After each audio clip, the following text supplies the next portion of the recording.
Ladies and gentlemen, this morning we have had a scheduled meeting of the parliamentary group of the United Democratic Alliance involving our senators, members of the National Assembly, and today we asked governors who are in town to attend. We've had robust engagement on matters to do with the parliamentary calendar. We've had also consultations with members of the PG on party activities. The neck of the party was represented by the chair, the SG, and members of the secretariat. In preparation for the next general election and also in preparation of the next calendar of Parliament.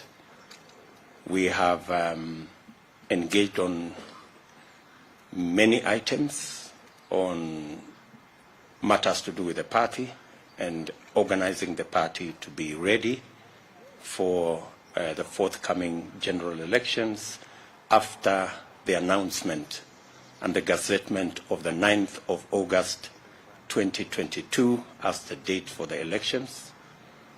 The PG have been briefed by the party officials to prepare the roadmap with the attendant timelines to be able to prepare the party candidates, the party members, and Kenyans in general on the manner in which UDA intends to carry its activities going into August. We have also agreed on the parliamentary calendar and the items that will be canvassed and prosecuted through Parliament. And we have also concurred with all the items that have been that were on the agenda. The PG has also endorsed the partnership arrived at after consultations between UDA, ANC, and Ford Kenya. And we now believe that with this partnership,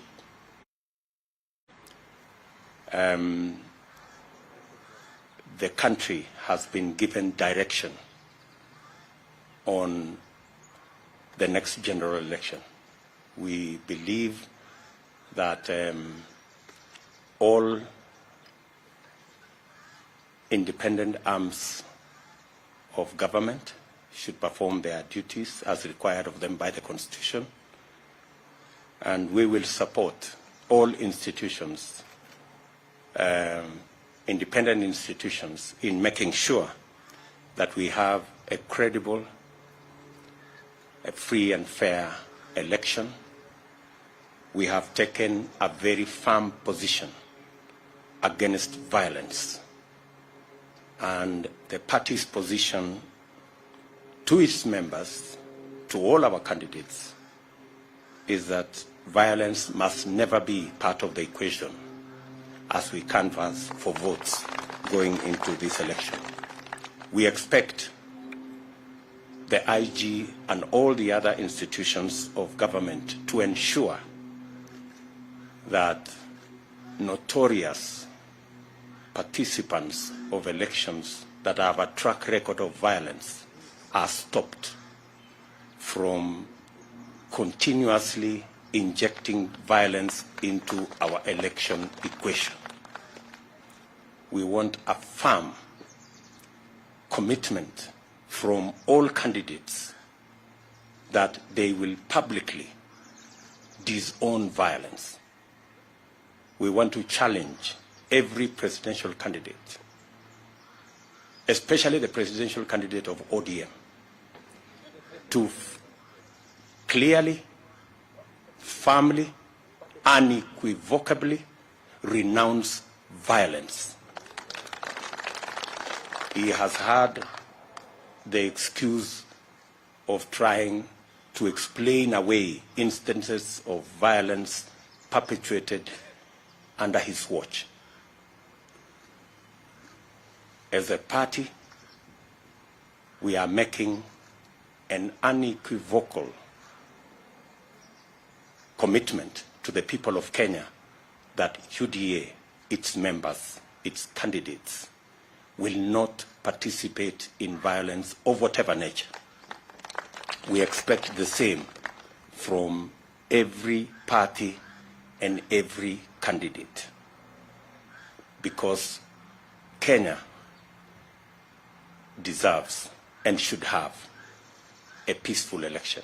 We expect the people of Kenya, out of free will, without blackmail, intimidation, or threats, to make their choices free of violence. That is our very firm position as a party.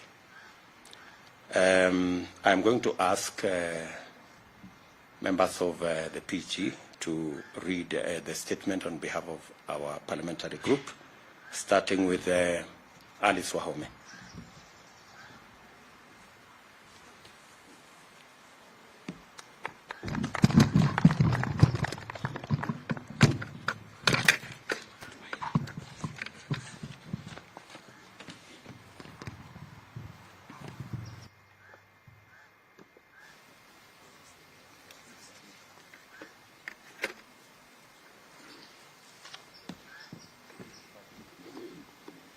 Thank you. Good afternoon.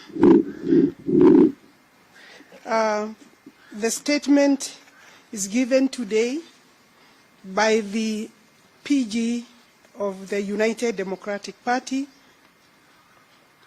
parliamentary group after its first meeting of 2022. This is our first meeting this year, held here today, the 24th of January, 2022. Today, the United Democratic Alliance Party's parliamentary group held its first meeting for the year 2022. At the meeting, members were appraised of the progress made so far in galvanizing the party's position on the country's political spectrum. Members also had the opportunity to vigorously interrogate and audit the party's platform for socio-economic transformation based on the Hasra Nation's bottom-up economic framework. Pertaining to physical developments, members expressed grave concern over attempts by the government to increase the national debt ceiling in order to extend cover for reckless expenditures and wanton siphoning of public resources that continue to disgust and nauseate Kenyans. This nauseating and unprecedented profligacy has become the intolerable monument of the handshake era. You know, we are in the handshake era since 2018.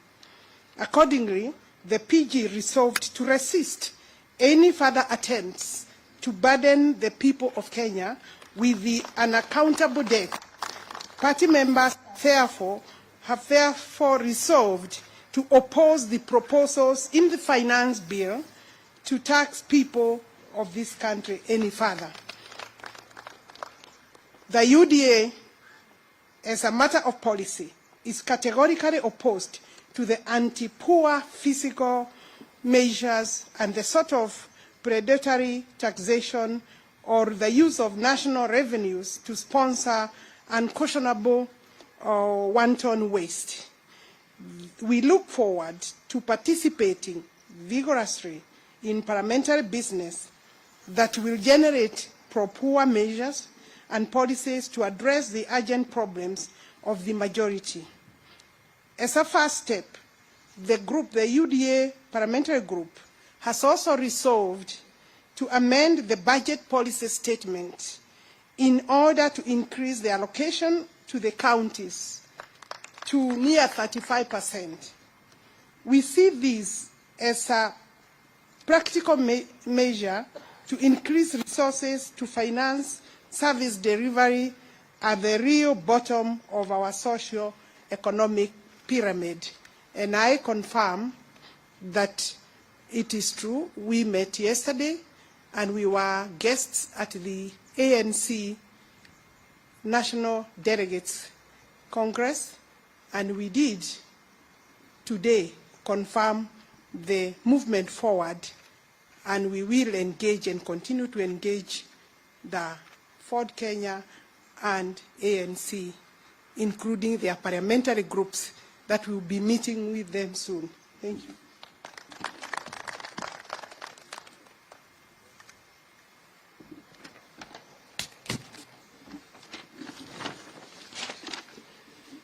The UDA Parliamentary Group meeting exhaustively deliberated on the following agendas, which are part of the parliamentary calendar in its last few months. 1, the Political Parties Bill, the anticipated Election Laws Amendment Bill, the Huduma Bill, the Finance Bill 2022, the Budget Policy Statement 2022, the National Budget for 2022, the Petroleum Products Amendment Bill, which is coming for the third reading and the final, and the anticipated Regulations of Political Parties Act. Our members will participate robustly and vigilantly to ensure that the legislative output is pro-hustler, pro-the citizens, and conforms with the core principles of the UDA National Socio-Economic Transformation Platform.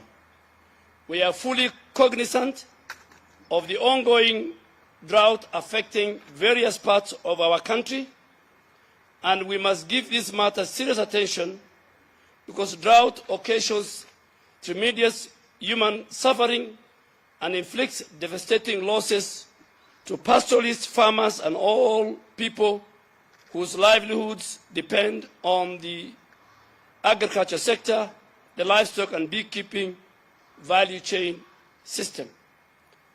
And we look at this in the light of the supplementary budget and the main budget that will come before this House.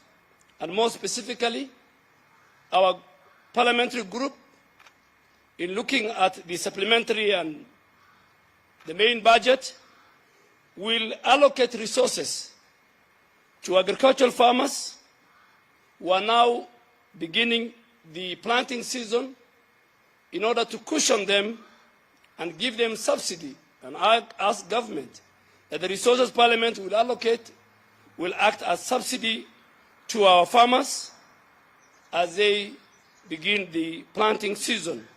And above all, allocate more resources in the supplementary and the budget for the pastoralists who are affected by the drought. Therefore, the UDA Parliamentary Group resolved to introduce amendments to the budget policy statement, to the supplementary budget, in order to allocate enough and adequate resources to caution Kenyans from the harsh economic conditions, including the impact of drought. As our PG goes forth to engage in Parliament on issues that matter to millions of ordinary Kenyans, the party parliamentary wing will continue to involve Kenyans of all walks of life to participate in defining and redefining our party's agenda.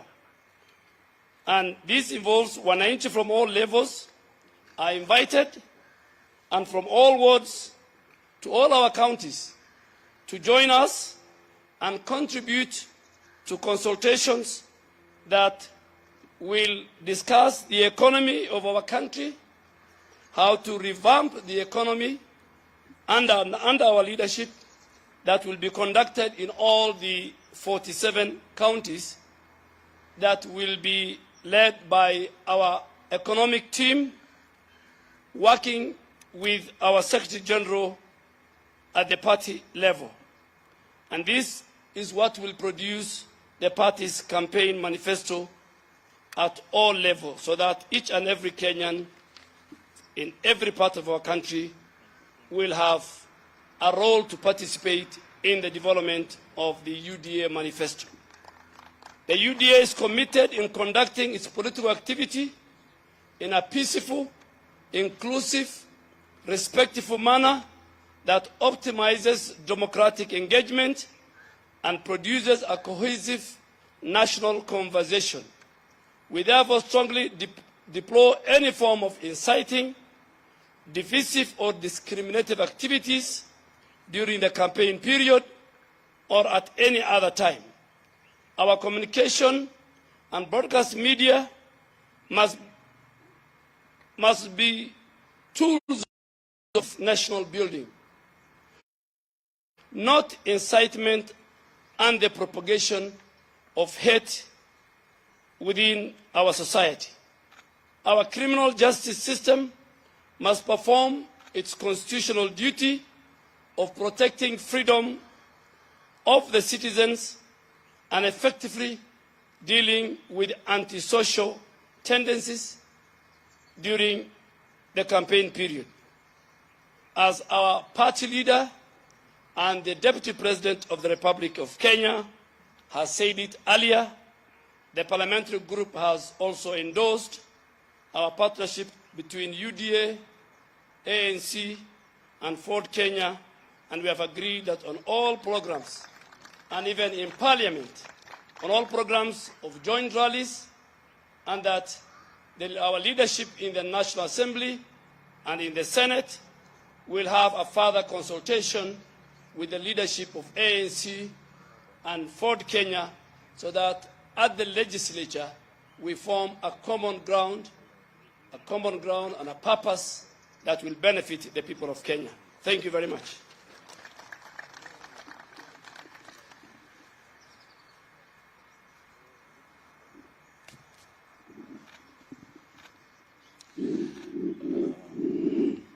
Wanahabari, leo tumekuwa na mkutano wa wabunge wa chama cha UDA tukiwa na maseneta na magavana wetu hapa hivi leo, na tumejadili mambo muhimu ya kitaifa, ikiwepo kwamba sisi kama chama cha UDA tumekataa mambo ya uchochezi na mambo ya vurugu na mambo ya kuleta mshike katika taifa hili la Kenya wakati huu wa uongozi na kama wakati wa uchaguzi. Na kama chama tumesema kwamba wale wapinzani wetu ambao wako kule, hao pia watupatie msimamo wetu kuhusu mambo ya uchochezi na mambo ya fujo ambayo sisi tumeyakataa, na hao pia tunawaomba na kuwauliza kwamba watoe taarifa yao kuhusu maneno haya. Pili, kwamba mkutano huu tumekubaliana kuhusu ile miswada na mijadala na sheria ambazo zinakuja katika bunge, kwamba sisi kama UDA tutasimama kidete na watu wetu na wabunge wetu watakuwa bunge kujadili na kuhakikisha kwamba sheria ambazo zinapitishwa, ikiwamo bajeti ambayo inakuja na ile pesa ambayo itafadhili bajeti, kwamba sisi tutasimama kwamba miswada yote ambayo itapitishwa pale isimame na Wakenya wale wa kawaida, kwamba zile pesa ambazo zitatengewa zitengewe watu ambao kwa sasa wanapata shida na uchumi huu wetu, wale wananchi wetu wa kawaida. Na pia tunasema kwamba katika mambo ya agriculture na ile budget statement ambayo itakuja, sisi kama wana UDA tutasimama na wakulima, na tunasema kwamba vile bei ya mbolea imefika takriban shilingi 6,000, sisi kama UDA tutajaribu kusukuma na tutasukuma kwa nguvu tuiteremshe mpaka ifike 2,500, ili wakulima wetu ambao wanategemea, wananchi wetu wanategemea ukulima, na wakati huu wa ukulima, season ya ukulima na mfumo wa ukulima unaanza, ili waweze kupata nafuu na wapate mazao ambayo pia wanaweza kuuza kwa bei nzuri wakiwa katika huko mashinani. Na pia tunataka kusema kwamba, na hii ndio maneno tumesema katika PG, kwamba uchaguzi unaokuja tunauliza Wakenya wawe na amani, wawe na uwiano, lakini wachague viongozi ambao watapeleka gurudumu la taifa la Kenya mbele, na kuangalia kwamba wetu, kusisitiza kwamba uchumi wetu ndio kipaumbele wa timu yetu hii ya UDA, kwamba tutaangalia kila njia ili kila Mkenya aweze kufaidika katika serikali ambayo inakuja. Baadhi ya sheria ambazo zitakuja ni ile Political Parties Bill. Kuna sheria za uchaguzi ambazo zinakuja, ambazo tunajua sheria hizi zinajaribu kuhujumu uchaguzi unaokuja hapo mbeleni, kwamba zile marekebisho ya sheria ambayo yanakuja yatakuwa katika bunge, sio kujaribu kusaidia uchaguzi, lakini kuhujumu uchaguzi. Na sisi kama chama cha UDA tumesema tutasimama kidete na Wakenya kuhakikisha kwamba tutakuwa na uchaguzi ulio wa huru na wa haki na ambao utakubalika na kila mtu. Kuna sheria zile inaitwa Huduma Bill, na sisi tumeona katika hii sheria inayokuja ya Huduma Bill iko na vipengele ambavyo havisaidii Wakenya, lakini vinasaidia wale Wakenya kidogo ambao wanatafuta mamlaka kwa njia ya utapeli hapa Kenya. Na kusema kwamba the Petroleum Products Bill ambayo itakuja katika bunge, sisi tunasema kwamba uchumi wa Kenya unazidi kuzodorota kwa sababu ya haya maneno ya mambo ya petroleum, mambo ya petroli. Na tunasema kwamba tukipunguza bei ya petroli, uchumi wa Kenya pia utapanda. Na sisi kama wana UDA ambao tunaamini kwamba sisi tunasimamia wale wananchi wa pale chini, wananchi wadogo, tutahakikisha kwamba wananchi wanapata haki katika hii sheria ambayo inakuja. Na pia kusema kwamba sisi tutakuwa ngangari sana huko Senate kuhusu hii maneno ya Regulations of Political Parties Act. Kama vile mlituona pale National Assembly, pale bunge la kitaifa, pia pale Senate tumejipanga kupambana kuhakikisha kwamba sheria ambazo zinapitishwa ni sheria ambazo zitasaidia Wakenya, sio kusaidia Wakenya wachache ambao wanataka mamlaka kwa mlango wa nyuma. Asanteni sana, Mungu atubariki.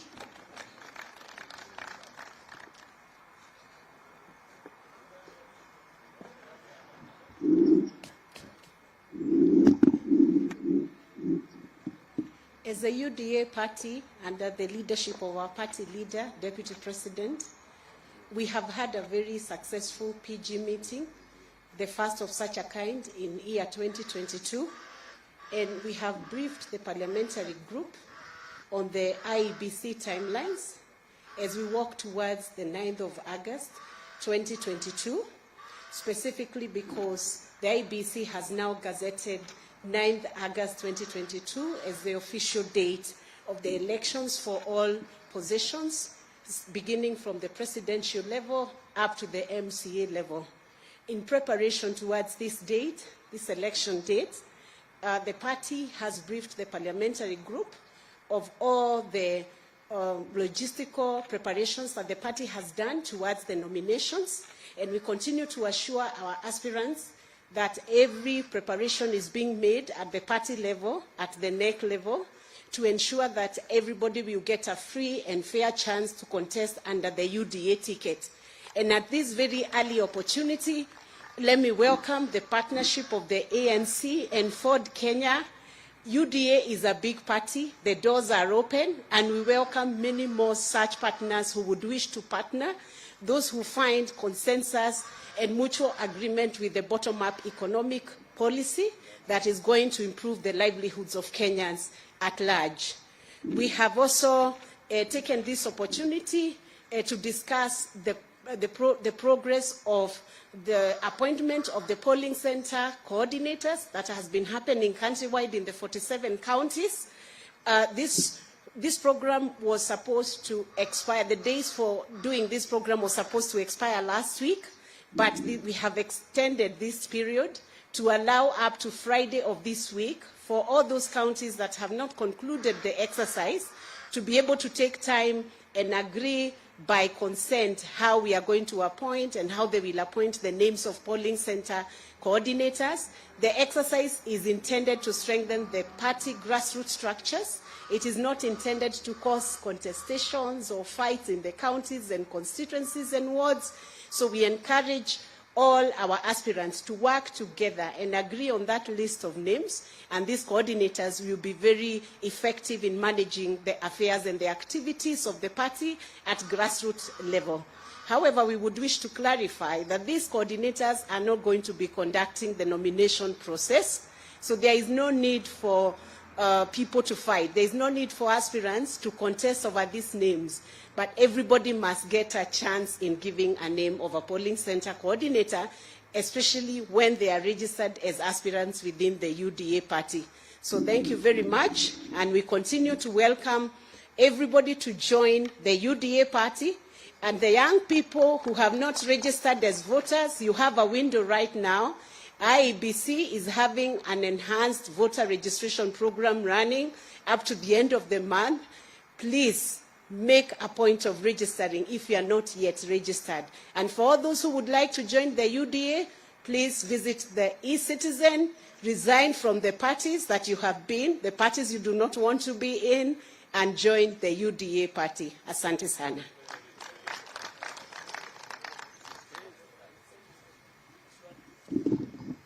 Let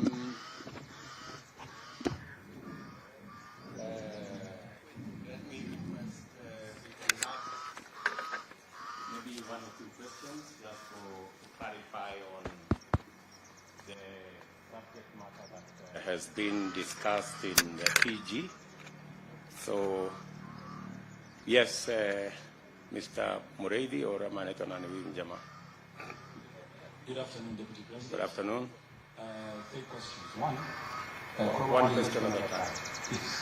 If you would probably provide some of the details of this relationship that you formed with the Amani National Congress and for Kenya, and what numbers are you looking at with regards to parliamentary strength, now that most of the talk that is here is with regards to the strength and pushing the agenda that is Hasla-driven. And some of you know from Citizen TV, one is really emphasis of the first question. The nitty-gritties in the partnership deal with the ANC for Kenya, and then also when it comes down to probably the nominations, how are you going to engage with these two parties? Thank you very much. As you can see, we do not have the other members of our now enlarged team, ANC and Ford Kenya, in our midst. So we will not be in a position to discuss details. We, however, want to tell you and tell the country that if you followed the statement of our friend Musalia Mudavadi, it was about the country, the status of the country, the status of the economy, matters impunity, matters that touch on democracy, you know, matters to do with debt. Those are the issues at the heart of our conversation with our partners in ANC and Ford Kenya. They are the priority discussions that we are having on how do we get this country from where it is, because something urgent, something major has to be done, and that is the discussion we are having. The rest of the details of our relationship will be in subsequent documents. You know, any relationship between parties will be filed with the registrar of political parties at an appropriate moment. So you might have just to wait a bit for you to get those details, and they will be public. They will not be. They will be very public documents. So you don't have to worry and try and fish around for those details. On the other matter that, on matters to do with Parliament, we are having our parliamentary group meeting today. Our friends will be having, I think, theirs tomorrow or the day after. And we will then subsequently agree on how we are going to conduct parliamentary business and what kind of format we are going to adopt in making sure that we prosecute that parliamentary business jointly and in a coordinated manner. As you heard us announce yesterday, we have already agreed on a series of rallies Wednesday through Saturday, and you will of us in the coming days.